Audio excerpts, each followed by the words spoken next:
Hi, I'm Steve Younis. Welcome to the Speeding Bulletin, your Superman highlights video bringing you up to speed on everything that took place during the week, November 22nd to November 28th, 2017. Our top news stories this week included Justice League remained at number 1 in the international markets, the CW aired the two-night four-way Crisis on Earth X crossover, and Doomsday Clock number 1 was released this week. Let's check out these news items in this week's Speeding Bulletin and more.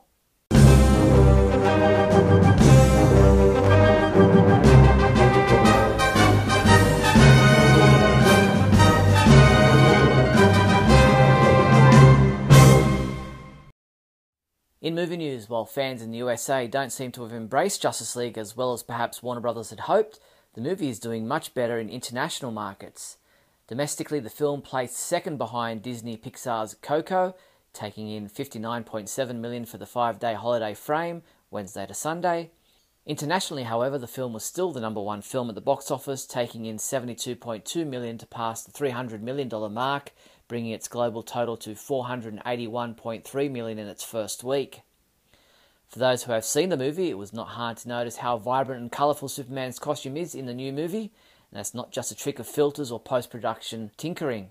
Justice League costume designer Michael Wilkinson reveals in the book Justice League: The Art of the Film that this was the plan from the very beginning. He said Superman really jumps off the screen in such a heroic way when he finally makes his appearance in this film.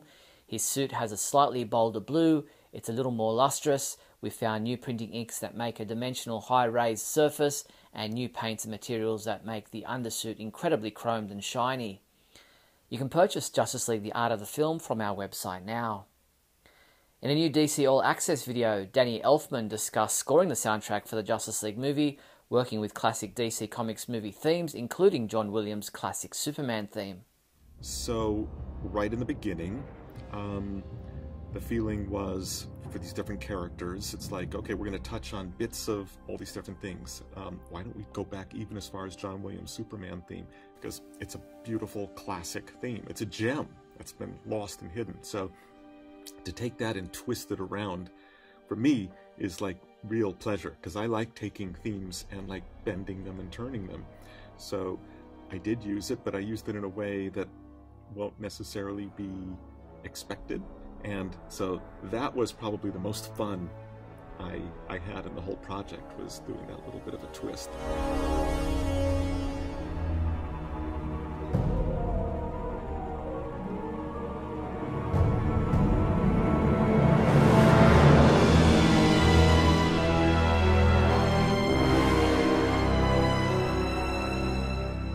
You can purchase the Justice League original motion picture soundtrack 2 CD released through our website now. Henry Cavill and his fellow Justice League cast members will be appearing at Ace Comic-Con in Long Island, New York in early December, and Henry has just announced via a new video that he has a surprise for Superman fans attending. I want to take this opportunity to tell you about a surprise I have planned for you. On December 8th, 9th and 10th, on Long Island, at Ace Comic-Con, I am planning a treasure hunt. The rewards of this treasure hunt will be threefold. Your 3 treasures will be: 1, I am hiding pieces of art around the convention center drawn by your favorite comic book artists, and I will release clues as to their whereabout on my social media.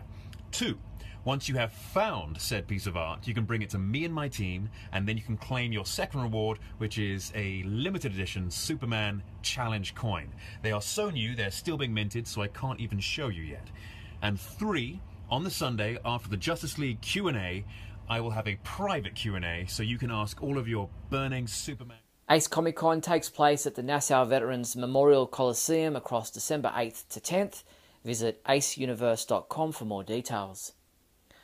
I wrote an article giving my opinion on why I think reviews for Justice League differ so much between critics and the general public. My article created a bit of a stir online, with close to 100 comments already posted on the article. In a nutshell, I think too many fans are judging the movie on what they heard, read and think they know about the movie and what happened behind the scenes during the making of the movie and in post-production. They're carrying all that unnecessary baggage with them when judging the film, and you can read my full article at the Superman homepage website now. In TV news, the two-night four-way Crisis on Earth X crossover between Supergirl, The Flash, Arrow and DC Legends of Tomorrow aired this week across Monday and Tuesday nights on the CW. Superman homepage reviewer Chris Hart will shortly be submitting his review of the entire Crisis on Earth X event, so keep an eye on our website for that review soon. The CW has released the official trailer for the 9th episode of Season 3 of Supergirl. Check it out. There's something you should see. It's here, the end of days.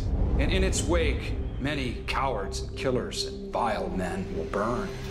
And they will call it World Killer. Mom? And her rise will come at the fall of the righteous.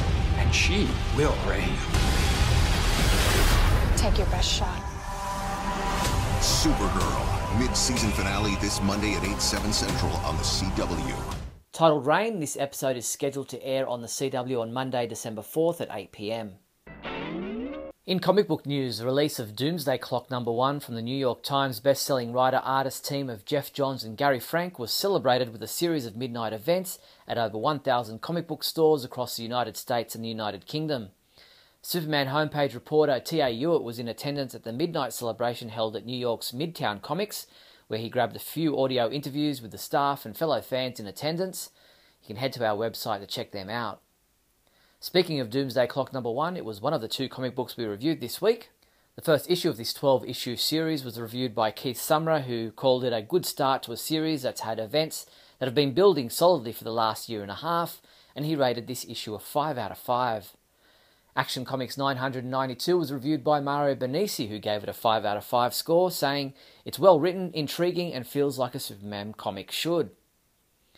Superman comic books available this week from November 29th include Injustice 2 Chapter 34 digital comic, Injustice 2 Annual #1, Super Sons Annual #1, Superman Volume 4 Black Dawn Rebirth Trade Paperback, and Superwoman Volume 2 Rediscovery Rebirth Trade Paperback. Celebrate this Christmas with some festive Superman collectibles, from wrapping paper to Christmas tree ornaments. Get this Kurt Adler 16-inch Superman Santa hat for just $10.73. Or how about a set of Superman Christmas lights for $17.75. These and other Superman Christmas collectibles are available from the Superman homepage online shopping page at supermanhomepage.com/shop. In other news, fans visiting Warner Brothers Movie World on the Gold Coast in Queensland, Australia can now ride the new DC Rivals Hypercoaster. The DC Rivals Hypercoaster is the tallest, longest, fastest and only hypercoaster in the Southern Hemisphere, reaching speeds of 115 kilometers per hour. Check out the TV commercial.